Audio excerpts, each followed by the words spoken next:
I feel like Saul Goodman going over all of these dumbass lawsuits. Legal, watch out, I'm coming for you. But you know what, guys? The American dream is dead. There, I've said it. For as much that I'd like a 2-story house, 3 cars, a big yacht, goth mummy with daddy issues and 2 children, it's impossible. I'll work my entire life and eventually some random snarky old ass dude, probably a fossil that sat next to Jesus Christ himself in school with more money than me, will come in and sue me to my very last penny because I was smarter than him and found a new money glitch. Meet Roaring Kitten, aka Keith Gill. The name might be familiar if you're a degenerate like me and spend some time scrolling through r/Wall Street bets. Even if you don't, you probably know him as the guy who helped shine a light into the GME or GameStop stock and the fact that it was being shorted by a big hedge fund in excess of 108% of its value. In very layman's terms, big hedge funds placed bets against GameStop. For example, GME is at $1 per share, so I'll lend someone's share and bet that in 2 days it will be at 50 cents, and if they guess correctly, they profit 50 cents. Now imagine this, but with millions and millions of dollars that the hedge funds have access to, shorting a company for more shares than it actually has. Well, enter us, the normal people. Peons! And amongst them, Keith Gill, or Roaring Kitten, that found this out, started buying GameStop shares and told the World Wide Web about these findings. Well, actually he was not the only one who did, but he was a big part of it.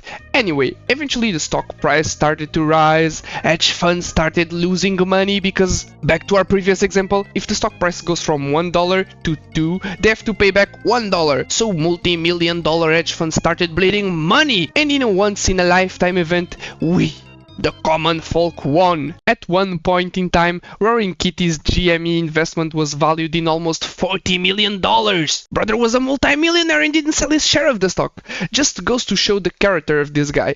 You bet your sweet BP that if this man was named Logan Paul, he'd have sold every single share available of GME and then make a video on some random ass couch with a ukulele. I've made a severe and continuous lapse in my judgment and I don't expect to be forgiven. I'm simply here to apologize. Clearly, Roaring Kitty just wants to have as much GME stock as possible. But Shifter, this is ancient information. What are you, an historian? This happened back in 2021. We're halfway through 2024. Snapping back to the present, 3 weeks ago, Roaring Kitty re-emerged on Twitter and made his first tweet in 3 years. His tweet reads, the tweet doesn't even read anything. It's just a guy on a chair locking in, getting serious, you know? Bro, his tweet could have said, "Huck to and spit on that thing." And it still would have made GameStop stock soar. With the way that hype is built nowadays and the entire history behind this man, look at it this way. This guy is basically a living legend, went back into hiding after a massive once-in-a-lifetime discovery. This guy is the Half-Life 3 of stocks, and the hype train behind him was crazy. Once he came back, the internet went crazy and started panic buying GME stock. Well, let's take a look at GME's graph timeline. We start in April, where the stock is at around $10, $11 per share.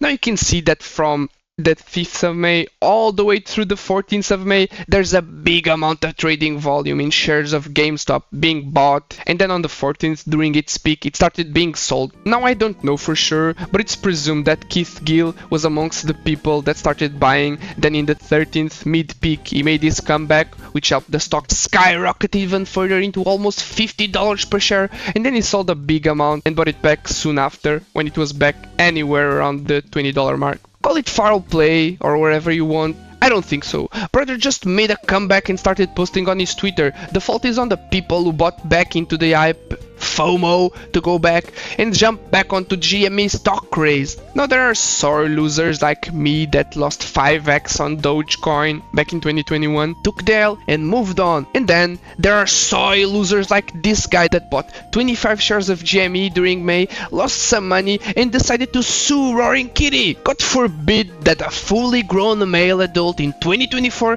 takes accountability over his actions. Bro, are we living in man-children's land? Grow up!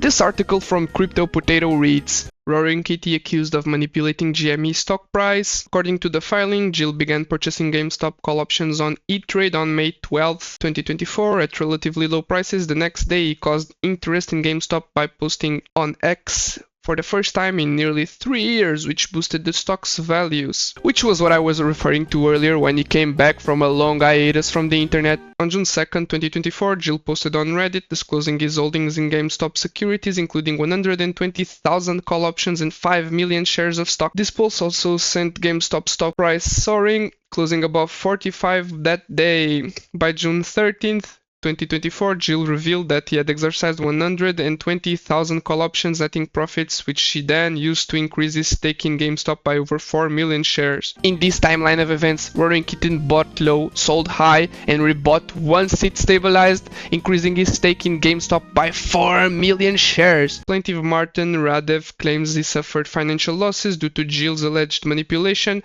Radev purchased 25 shares of GME and 3 call options in mid-May, influenced by Jill's posts. The lawsuit accuses Jill of failing to disclose his intent to sell his options, misleading investors and causing them financial harm. We are talking about a man, baby, that can't handle a loss.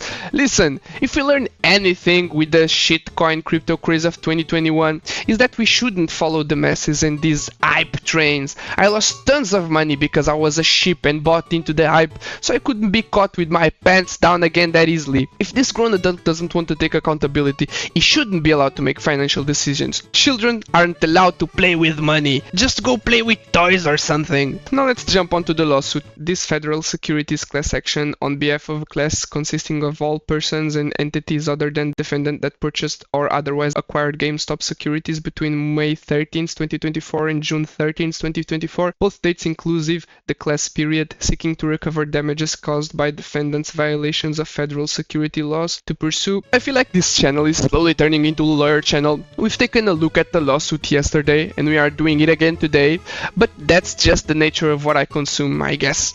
I promise that I won't turn into legal. Also, I'm not even a lawyer. So usually, and like for Logan Paul's case, the first clause is usually the most important to us commoners, because it summarizes everything. The guy that's buttered is suing Roaring Kitten, seeking recovering damages that took place from the 13th of May to the 13th of June 2024. Now if you scroll down to the last page, we can see a very clear picture starting to form.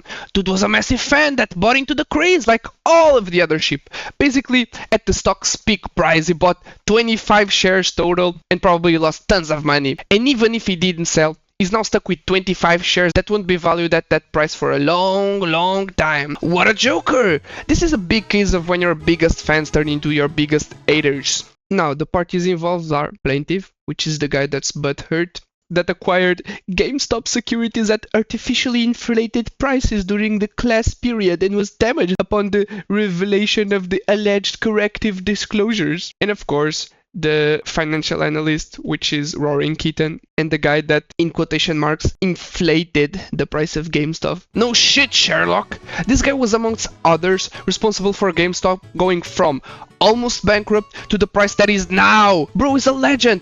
Captured lightning in a bottle. GME was so slept on, it basically carried GME against the massive multi-million-dollar hedge funds. Other things to take note to explain a little further how dumb this lawsuit is clause 28 and 29. Materially false and misleading statements issued during the class period. The class period begins on May 13th, 2024. On Sunday, May 12th, 2024, defendant, for the first time in nearly 3 years, made post via his Roaring Kitty account on the social media platform X, the May 12th Twitter post, which took the form of a meme showing a gamer in a suit leaning forward in his chair, seeming concentration or attention. And this is the picture that I showed you before. 29, as exhibited above, defendant's May 12th Twitter post garnered approximately 28.5 million views, 12,000 comments, 32,000 reposts, 135,000 reactions, and 7,100 bookmarks. As detailed in subsequent news publications and interpreted by his followers, the May 12th Twitter post was widely understood to mean that for the first time in nearly 3 years, defendant was following and or paying attention to GameStop securities, as indicated by comments posted in reply of May 12th Twitter post, a sample of which are provided below. And these are some of the replies. This one says nice, followed by a picture of GameStop stock, and then this is from this guy: yo, I'm glad to see you back. Before GME bull cycle kicks in, look forward to some TA with you soon. GameStop after this tweet. GameStop after this tweet. Sure, goddamn, you're so back. GameStop at $18. I like this stock, which refers back to his last hearing from 2021, where he said on live news, I like this stock, to GameStop stock. This is okay. With which platform can you buy without getting stopped? Because last year people also got stopped from buying GameStop and selling in Robinhood. And this last one is saying pay attention. I don't even know what to say anymore. Brother just using tweets as a defense. Bro fell face first right into the trap. Should have bought earlier and sold as soon as Rory Kitten did. If I've learned, and I hope that Shu did too back in 2021 with the crypto craze, is that when a lot of people start talking about something, that's the time to sell, not to buy. I have no idea how can someone look through this lawsuit and not think this guy clearly isn't butthurt that he bought into the hype and lost money. So congratulations to everyone that profited off GME in this hype cycle. I'll buy it whenever it goes back to $8, which will probably never be. I still have 1,000 Doge that I bought anywhere from 2 cents to 50 cents and will probably expire of old age before I see a profit. And I'm not complaining that Elon Musk massively pumped it up. We gotta learn from our mistakes after all in order to try and not repeat them. Going Karen mode and starting handing out lawsuits like they're hotcakes, it's definitely not the way to go. Own up to your mistakes, grow up!